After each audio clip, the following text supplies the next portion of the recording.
Kali no mucho wange. Amubye tuliri ngeno nga muzindalo tikulikira.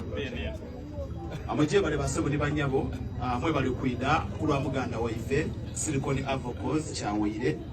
Ena kuli mwezi nga 28 tulijabawo ife nga Busoga 1 Silicon tuli walala niwe at promising okola yekyetagisa. Era as staff sad not tuli mune ebizibu batutoyire but I think by Monday tulijaba tuize kumpewo.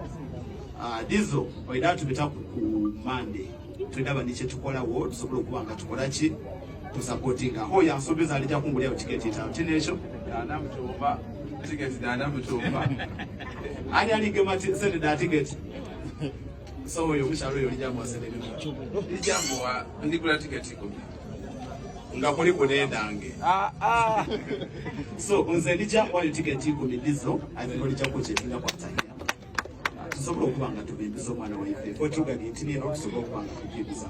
I thank you so much. Media houses edenda ulwabe bimwena mwena musobola okubanga mukoshinga concert eno aba content creators business community yiganga. Thank you so much. You have been supportive any home talents and we think at the same round tulijabanga tuiduza akafa kumdika. Thank you. Kale tuyanzisa ino omukulu oyo bamweta mukisa